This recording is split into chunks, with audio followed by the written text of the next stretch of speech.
Hey everybody, today we're going to be reviewing my kayak 3-year review, and I'm going to show you how I finally fixed the steering problems.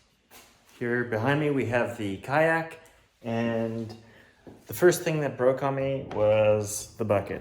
Inside the storage hatch here, there's a bucket. Actually, I put my battery down here and that broke. But if you go on their website, you can get a replacement for $8. So not too bad. The other thing that broke on me was the retaining clip right here. As you can see right here, there's a clip that holds in the impulse drive. On this side, it broke on me. And really, that was no fault of the company. That was my fault. It was still in place, and I tried to remove the impulse drive and snap the whole retaining clip off. Now this is one of the pricier items from their website. As you can see right here, it's $39 to replace that. But besides that, there hasn't been too many issues with this kayak. The seat here is kind of going a little bit. It's kind of bending and warping. Maybe you see it better there, how it's warping. But you know, that's kind of to be expected. I've put in over 1,000 hours on this kayak, and the fact that the seat is going a little bit, it's not too bad. If you need a new one of those, it's $200 though, so I'm hoping that one doesn't break. So I'm gonna keep it going for as long as I can. Although at 3 years, I've definitely got my money's worth out of this kayak. It was $1,400 after tax. But the major issue with this kayak has always been the steering. So here's a brand new one. They sent it to me, but I haven't used this. They sent me two, but as you can see, there's a lot of friction and resistance in the turning. And basically, every time it breaks inside this mechanism, the wire. So there were a lot of videos people made about rerouting the wires. And I rerouted mine. By having the wires go straight back, I was thinking there'd be less friction, because normally there's like two 90-degree turns the way they route the wire underneath the seat, which I didn't think was smart, but that's what they did, and that really wasn't the cause. Really, it's the design of the steering thing. It's not that great. It's super cheap. So I actually went with a different company. So here's what I replaced the steering with. It's a Freefeel Kayak's steering handle. They make this nice 8-ball steering for $100 on their website. And as you can see, it moves pretty easily. I don't have it properly secured, so that's why it's kind of a little jankety. This back piece isn't secured, and the whole thing is just using the track mounts, and I've got a screw here, and that's all that's securing it. But still, it's much better, but it's really nice, the steering mechanism. You can orient this any which way you can. There's a little piece here.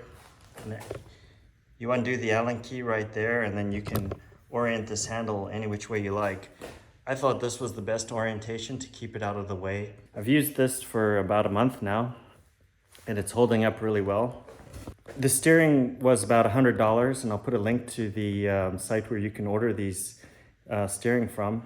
I highly recommend it because it's way better. So $100 to fix the steering and not have to redo it every month is quite a good deal for me. So I definitely would recommend you invest in that. But also, they had a deal on their beaver tail rudders. It's got this line that comes up here, and I've routed it along my kayak through these holes and mounted this little clip that comes with it. The original rudder fits on these two holes, but I had to drill one up here to mount it. So it sits a bit higher, but otherwise it's all mounted the same. So it was, I think, also $100 for this beaver tail. And as you can see, with the original versus the beaver tail, there's a lot more surface area, so you can turn much quicker. Also, there's a lot of nice things. You can adjust the steering right here easily with an Allen key. So just up here, you put your Allen key in, and you can loosen that and adjust this in or out as you need. You also have these plugs, which I had a hard time getting in, but that prevents a lot of water from going into these tubes. So I bought this kayak 3 years ago during the height of COVID, and they had all these supply chain issues. And this was the only kayak available within an hour of my house that had a pedal drive. So I didn't have much choice in the matter, but there were some positive things about this kayak that I really liked.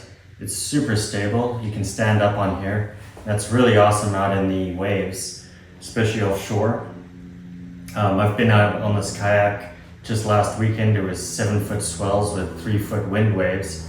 So not exactly calm waters for a kayak, but this handled fine. I've never actually flipped this kayak, not even to practice actually, but I don't think it needs to. This thing is solid, but a counterpoint to that is because it's so stable, it's super slow. Like my top speed is about 3.2 miles an hour, but comfortably I can do 2.5 all day long. So all in all, it's not a bad kayak, especially for the price. I've gotten my use out of it. Half the price of a Hobie, and I'm doing just as much stuff as anybody else on a Hobie. So for an entry-level pedal drive at the price, you can't really beat it. So hopefully this video has helped you, and you can fix your steering finally like I have. And yeah, maybe there'll be a 5-year review. Who knows? We'll see if it lasts that long.